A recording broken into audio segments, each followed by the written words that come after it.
Hello student, myself Neeraj Singh and welcome in scientific physics Neeraj Singh channel.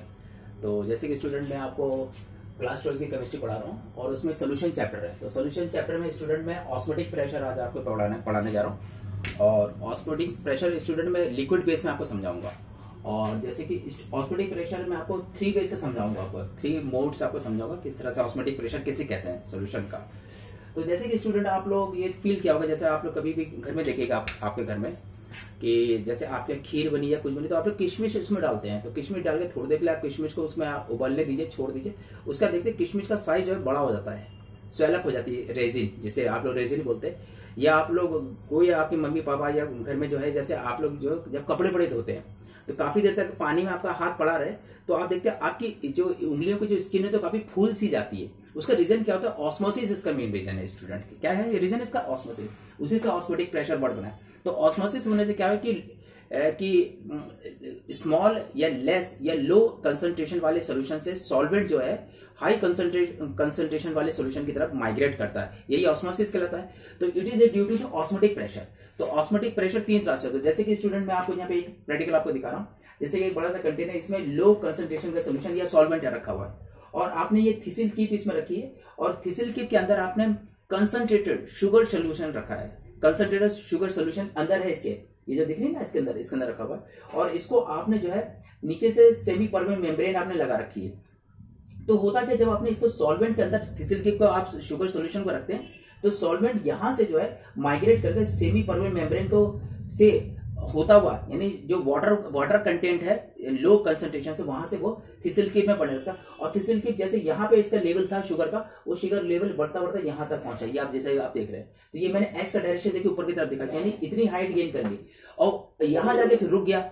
रुकने का चक्कर ये स्टूडेंट वो इसलिए रुका क्योंकि यहाँ जो हमारा सोल्यूशन के अंदर का जो ऑस्मोटिक प्रेशर है वो इतनी हाइट का जो हाइड्रोस्टेटिक प्रेशर उसके बराबर हो जाता है। तो जैसे आप यहाँ देख रहे हैं osmotic pressure of the solution जो हमारा है दैट इज हाइड्रोस्टेटिक प्रेशर के बराबर। तो जैसे हाइड्रोस्टेटिक प्रेशर और osmotic pressure of the solution जब बराबर हो जाते हैं, और जैसे आप जानते हैं हाइड्रोस्टेटिक प्रेशर किसके बराबर होता है? H रो G के बराबर होता है। जैसे बराबर हो जाए वैसे ऑस्मोटिक प्रेशर रुक जाएगा, मतलब ऑस्मोसिस रुक जाएगी।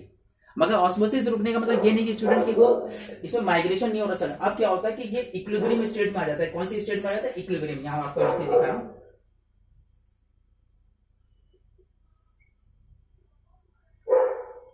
Equilibrium state. इसमें क्या होता है स्टूडेंट कि सॉल्वेंट जो है दोनों तरफ के, यानी कि लो कंसंट्रेशन के और हाई कंसंट्रेशन दोनों तरफ के जो सॉल्वेंट के जो माइग्रेशन वो बराबर रेट में हो जाता है, मतलब बराबर क्वांटिटी, जितने सॉल्वेंट इधर जाएगा उतने सॉल्वेंट इधर जाएंगे। तो ये जब ये कंडीशन आ जाती है तो हमारा H रो G जो हाइड्रोस्टेटिक प्रेशर है वो ऑस्मोटिक प्रेशर के बराबर होता है। तो ये ध्यान रखिएगा, यहाँ से हाइट बढ़ते बढ़ते यहाँ जाके हाइट इसलिए रुक जाती है कि जब हाइड्रोस्टेटिक प्रेशर जो है ऑस्मोटिक प्रेशर के बराबर हो जाएगा। और ऑस्मोटिक प्रेशर हाइड्रोस्टेटिक प्रेशर किसके बराबर होता है? H rho G। H height of the solution हो गया, rho is density of the solution और G 9.8 मीटर। ये हमने तीनों लिख दिया यहाँ पे।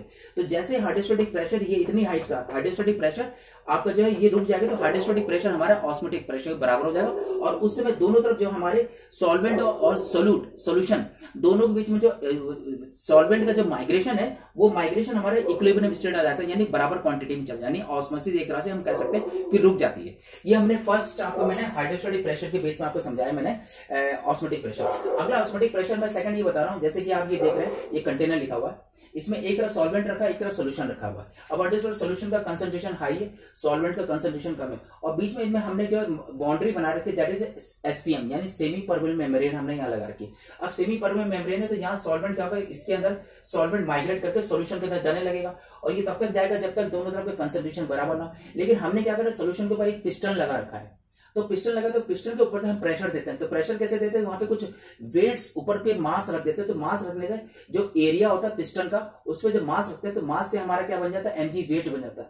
तो वेट अपॉन एरिया या फोर्स अपॉन एरिया इतना करते हैं कि ये लेवल जितना नीचे घटा था जितना ये ऊपर बढ़ा था फिर ये घट के बिल्कुल बराबर इस लेवल में आ जाए। तो जैसे ये दोनों बराबर लेवल में आ जाए तो जितना यहाँ पे हम प्रेशर लगा रहे हैं, ये देखो लिखा ना aerial pressure on the piston, तो इस सोल्यूशन के ऊपर जितना हमने यहाँ पे प्रेशर लगाया पिस्टन के ऊपर लगा के, तो जो एरियल प्रेशर लगाया वो mg अपॉन a के बराबर होगा, वही हमारा जो है इस सोल्यूशन का ऑस्मोटिक प्रेशर के बराबर होगा।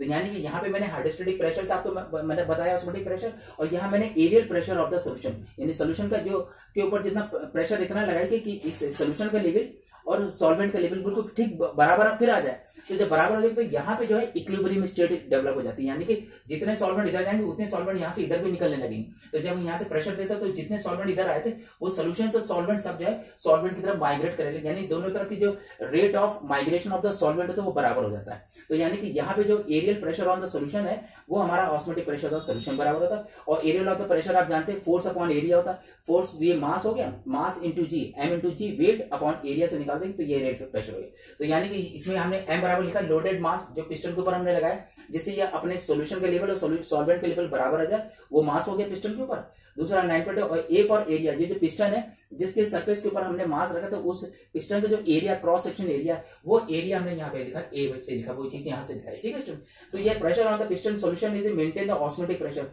तो जब ये एरियल प्रेशर और ऑस्मोटिक प्रेशर बराबर हो जाता है तो सॉल्वेंट बराबर क्वांटिटी जानते हो, तो एक तरह समझिएगा कि यहाँ का सॉल्वेंट का ऑस्मोटिक प्रेशर और सोल्यूशन का ऑस्मोटिक प्रेशर बिल्कुल बराबर हो जाता है। तो ये आपको एक्स्ट्रा प्रेशर जब सोल्यूशन में देते हैं तो यानी कि दोनों तरफ के ऑस्मोटिक प्रेशर बराबर होगा, तो यानी सॉल्वेंट के जो माइग्रेशन करने का जो रेट है वो बराबर हो जाता है। तो ये हमने आपको ऑस्मोटिक प्रेशर को एरियल प्रेशर एक्सप्लेन किया। तीसरा स्टूडेंट ये है कि हमने इसको चैम्बर को बंद कर दिया। अब आप समझ गए बंद कर दिया, तो यहाँ पे इस साइड में रखा सॉल्वेंट, इधर रखा सॉल्यूशन। तो सॉल्वेंट के यहाँ पे वेपर प्रेशर में वो हमने पी नॉट से दिखाया, ये vapour pressure of the solvent है। और यहाँ पे जो वेपर प्रेशर है वो सॉल्यूशन का वेपर प्रेशर है। और यहाँ पे बीच में जो मार्जिन है यहाँ पे सेमी परमानेंट में मेम्ब्रेन हमने लगा रखी, और ये हमने ऊपर के लिड लगा के इसको बंद कर रखा है।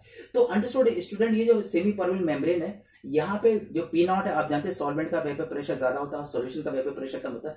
तो इसमें जो है इन दोनों के जो वेपर प्रेशर का जो डिफरेंस होगा, जिसको आप लोग क्या बोलते हैं, लोअरिंग ऑफ वेपर प्रेशर, क्या बोलते हैं, लोअरिंग ऑफ। तो lowering of vapour pressure semi permanent membrane में प्रेशर डालती है, और प्रेशर डालने से यहाँ से सॉल्वेंट माइग्रेट करके सॉल्यूशन की तरफ जाते हैं। तो ध्यान रखिए सेमी परमानेंट मेम्ब्रेन में लोअरिंग ऑफ वेपर प्रेशर, यानी कि vapour pressure of the solvent and vapour pressure of solution, इनका जो डिफरेंस होता है वो लोअरिंग वेपर प्रेशर किसमें एक्ट करता है, सेमी परमानेंट मेम्ब्रेन में।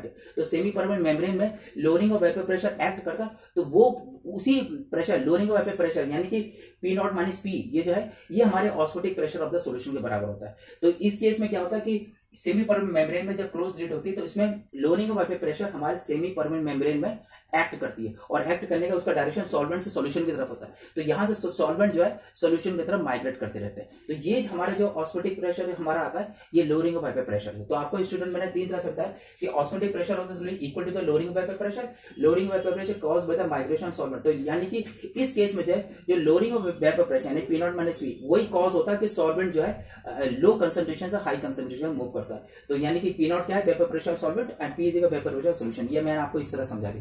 तो आज स्टूडेंट मैंने आपको ऑस्मोटिक प्रेशर तीन वे से समझाया। एक तो हाइड्रोस्टैटिक प्रेशर से समझाया, it is hydrostatic that is H rho G, यानी हाइड्रोस्टैटिक प्रेशर आपके ऑस्मोटिक प्रेशर के बराबर है। दूसरा मैंने आपको ऑस्मोटिक प्रेशर एरियल प्रेशर से यानी कि वेट अपॉन या फोर्स अपॉन एरिया या वेट अपॉन एरिया से आपको एरियल प्रेशर को ऑस्मोटिक प्रेशर के इक्वेट करके समझाया।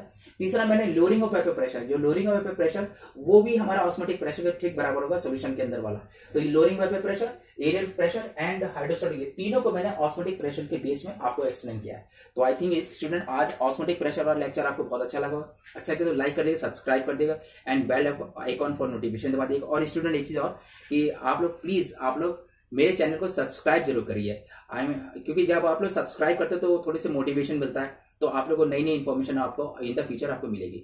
और स्टूडेंट मेरे प्ले लिस्ट में 11th फिजिक्स केमिस्ट्री सारे न्यूमेरिकल्स सारे मैंने लेक्चर बिल्कुल सीरियल वाइज दिए। तो आप सारे जो लेक्चर्स है उसको आप लोग बिल्कुल सिस्टमेटिक छोटे छोटे उसमें अपनी कॉपी में अपने नोट्स जरूर बना लीजिएगा। ठीक है स्टूडेंट, ओके बाय बाय।